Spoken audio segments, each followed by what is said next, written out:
शिव बाबा को याद करें, सदा अजपा जप करते रहें। हम कई जगह ये चीज देखते हैं कि बहुत लोग साधु सन्यासी का वेश धारण करके मंदिरों के आसपास भिक्षा धारण कर भिक्षा प्राप्त करने के मकसद से बैठते हैं। और आजकल तो कापियां प्रेस वालों ने छाप दी हैं जिसमें ऊपर राम नाम प्रिंट है और फिर नीचे उसी के नीचे राम नाम लाल पेन से लोग लिखते रहते हैं। उसके दो कारण हो सकते हैं कि भिक्षा ज्यादा मिले, लोग देखें हम भगवान के भक्त हैं, या उनका मकसद ये भी हो सकता है कि बैठे बैठे कुछ तो करना चाहिए, इसलिए राम नाम लिखते रहो तो इससे हमारी आत्मा पावन हो जाएगी। और ये चीजें हमने बहुत लोगों के घरों में भी देखी हैं कि जो लोग रिटायर हो गए हैं तो लगा के चश्मा और बैठकर कुर्सी में और मेज वो अपना सुबह शाम तक खाना खाते हैं और एक लक्ष्य बनाए हैं कि 1008 बार लिखना है या 10,008 बार लिखना है या दिन भर लिखना है। उनका एक लक्ष्य है, उस गणित को पूरा करने के लिए वो एक संघर्ष भरा जीवन जी रहे हैं कि घर में ज्यादा टाइम बच्चों को परिवार को नहीं दे पा रहे हैं। सिर्फ एक ही लक्ष्य है कि कितनी किताबें और कॉपियां भर डालें। और भर कर हमने ये भी देखा है कि अब तमाम कॉपियां भर जाती हैं तो लोग उनको करें क्या, तो लोगों ने मंदिरों में रखना शुरू कर दिया, पीपल के पेड़ पर रखना शुरू किया। इसके बाद भी लोगों की जब आत्मा नहीं भरी तो किसी ने सलाह दी कि गंगा जी में विसर्जन कर दिया करो। इस विषय पर मैं अपने विचार व्यक्त करना चाहता हूं और इस पर कोई भी व्यक्ति चाहे तो वार्ता भी कर सकता है। मेरा नंबर मेरे वीडियो के साथ उपलब्ध हो जाएगा। कापियों में राम नाम लिखते हुए एक तो पेन की बर्बादी, दूसरी बात कापियों की बर्बादी, तीसरी बात हम लिखने के टाइम कोई भी दूसरा कार्य नहीं कर सकते। और जब लिखते हैं तो अंतर्मन से नहीं लिखते हैं और हम सिर्फ लिखने और संख्या पूरी करने के मकसद से मेहनत करते रहते हैं। और कई बुजुर्गों को मैंने देखा है घर में कलेश का कारण ये राम नाम लिखना भी हो जाता है, क्योंकि उनसे कहा जाता है कि कुछ काम करो, सब्जी ले आओ घर की, या ये फलाना काम करो, या ये 2 मिनट काम करो, तो उनके पास वक्त नहीं है। सारा दिन उसमें लिखने में मेहनत करते रहते हैं। यहां तक कि उनकी गृहिणियों ने ये कहा कि पंडित जी ये सारा दिन जूझा करते हैं, उसी में जूझा करते हैं। बताओ, उसमें कापी भर भर के ला के लिखते रहते हैं, आंखें कमजोर हो गई, नहीं मानते हैं, पूरी तरह से ये एकदम सनक सवार हुई है। इस तरह की बातों को सुनते हैं। देखिए, भगवान ने कहा है कि कंठ में राम नाम याद रखो, इसी कारण से कंठी भी पहनी जाती है। कंठी जब एक रुद्राक्ष की हम जब पहनते हैं उसको कंठी कहते हैं, या तुलसी की माला की एक गांठ पहनते हैं तो उसको कंठी कहते हैं। कंठी मतलब कंठ में स्मृति में बना रहे। उसका मतलब ये नहीं है कि पुस्तकों में लिखते रहें। लोगों ने, बुजुर्गों ने कहा लिखते रहोगे तो धीरे धीरे अभ्यास बढ़ेगा। देखिए, लिखने से और कंठी का यानी गले का अभ्यास यानी दिमाग का अभ्यास बनना बहुत मुश्किल कार्य है। एक अनपढ़ व्यक्ति भी मन स्मृति में, अंतर्मन में भगवान को याद कर सकता है। एक अनपढ़ और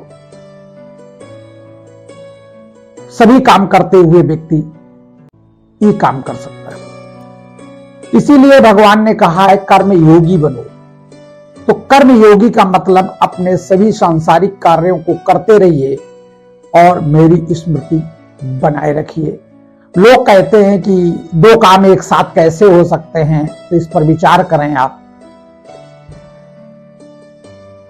किसी का बच्चा खत्म हो जाता है, पत्नी खत्म हो जाती है, पति खत्म हो जाता है, तो क्या व्यक्ति वो दैनिक जीवन यापन के लिए रोजी रोजगार काम या नौकरी कहीं नहीं करता है? सब कुछ करता है, रोटी भी बनाता है, खाता भी है, चलता भी है, सब कुछ दैनिक जीवन के कार्य करता है, लेकिन इसके बावजूद भी उसके दिमाग में जो दर्द भरा एक स्मृति घुस गई कि मेरा बच्चा, मेरी पत्नी या मेरा पति ने शरीर छोड़ दिया है, हमारा जीवन बड़ा दर्दमय हो गया है, तो क्या चलते फिरते इस विषय पर हम विचार नहीं करते? जब हम कपड़ा धोते हैं तो क्या दिमाग में संकल्प नहीं चलते हैं? जो भी दुख सुख के संकल्प हैं चलते रहते हैं। तो इसी हिसाब से हम दिल दिमाग में भगवान को बिठाकर और हम सब काम कर सकते हैं। किसी से प्रेम हो जाता है तो सारा दिन रात उसी के स्वप्न आते हैं, उसी पर विचार चलते रहते हैं, उसी का वियोग हमें सताता रहता है, उसी की बातें हमें याद आती रहती हैं, तो क्या भगवान नहीं याद आ सकता है?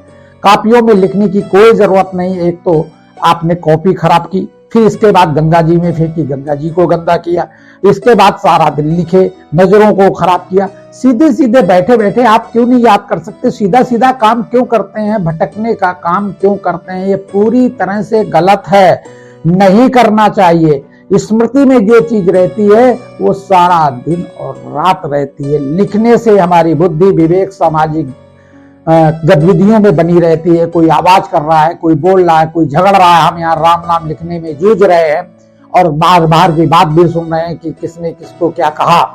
इस तरह की बातों में घर का भी पूरा सिचुएशन याद रखते हैं, कौन बहू अपने हमारे लड़के से लड़ रही है या लड़का हमारी बहू से लड़ रहा है या बच्चे क्या कह रहे हैं। तमाम सारे तरह की बुद्धि सामाजिक कार्यों में हमारी व्यस्त हो जाती है, लेकिन राम राम हम लिखते चले जाते हैं। एक संकल्प करते हैं कि इतना लिखना है। देखिए, सब व्यर्थ की बातें हैं, समय खराब करते हैं। एक तरह से ये आडंबर है, एक तरह से ये सही पूछा जाए पाखंड है। हम जितनी बार लिखें, उससे जितनी बार लिखने में टाइम लगेगा उससे ज्यादा बार हमने अपने मन मस्तिष्क में हम उसको स्मृति में ला सकते हैं। एक धारा प्रवाह हम स्मृति रख सकते हैं, अनवरत रख सकते हैं, लेकिन लिखना अनवरत नहीं हो सकता। इसलिए कहा भी गया, कर का मन का डाल के मन का फेर। जो कर यानी हाथों में हम माला डालते हैं उसको मन में डाल दीजिए। स्वतः ही चलता रहे, हाथ खाली हो जाए।